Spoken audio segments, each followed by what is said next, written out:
Vladimir Putin's decision to forward deploy tactical nuclear weapons to Belarus has made headlines around the world, but forward basing of nuclear weapons has limited military benefit.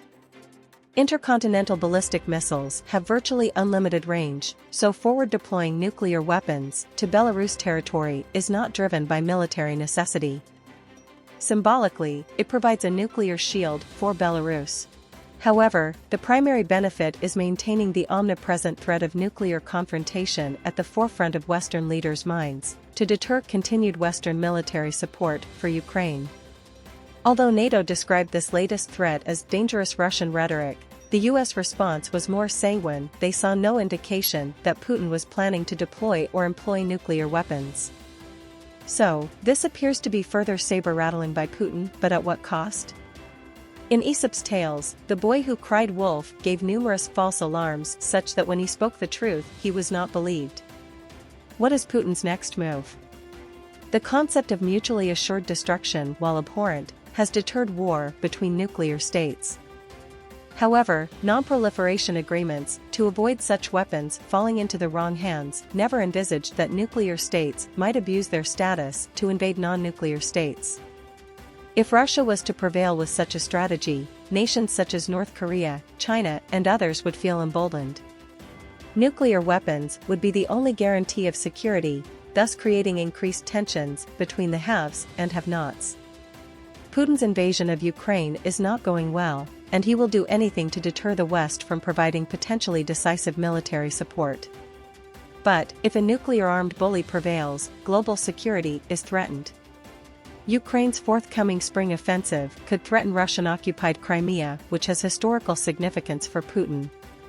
Having threatened nuclear conflict for the past year, but seeing the West continue supporting Ukraine unabated, expect Putin to escalate his nuclear rhetoric and potentially bring his nuclear weapons to readiness, just as happened in the Cuban Missile Crisis in October 1962. Then, with the US military at DEFCON 2, eventually since prevailed. To date, nations like China and India have avoided overt criticism of Russia's Ukraine adventures, but all have condemned any threat of nuclear escalation. Putin will know that nuclear escalation risks further international isolation, but the war in Ukraine is personal to him, and he loves brinkmanship. But, to be clear, it remains hard to imagine any circumstances in which Putin will preemptively use nuclear weapons. He has too much to lose. However, escalating his alarming rhetoric in the pursuit of battlefield success remains an option. Meanwhile, China, North Korea, and others will be watching intently to see how the West navigates this new challenge. The legacy of this conflict could be profound. The sister of North Korean leader Kim Jong-un has accused Ukraine of seeking nuclear weapons, according to state media. Kim Yo-jong said a pro-nuclear Ukrainian petition, which has received just 600 signatures, was a political plot by Volodymyr Zelensky's office, reported KCNA. Ms. Kim, herself a senior North Korean official, provided no evidence for the assertion, which appears to be based solely on a public petition filed to the Ukrainian presidential office's website on Thursday. The petition followed an announcement by Vladimir Putin that Russia plans to station tactical nuclear weapons in neighboring Belarus. North Korea has been forging closer ties with Kremlin and supported Moscow's proclaimed annexation of parts of Ukraine after it invaded last year.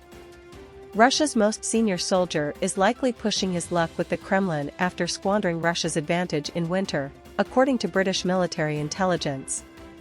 Chief of the General Staff, General Valery Gerasimov, took personal command of the invasion in January, but has made marginal gains, the UK Ministry of Defence has said. This is despite a personnel advantage granted to him by Russia's autumn troop mobilization. After 10 years as CGS, there is a realistic possibility that Gerasimov is pushing the limits of how far Russia's political leadership will tolerate failure, the UK MOD said in its analysis. Gerasimov's tenure has been characterized by an effort to launch a general winter offensive with the aim of extending Russian control over the whole of the Donbass region.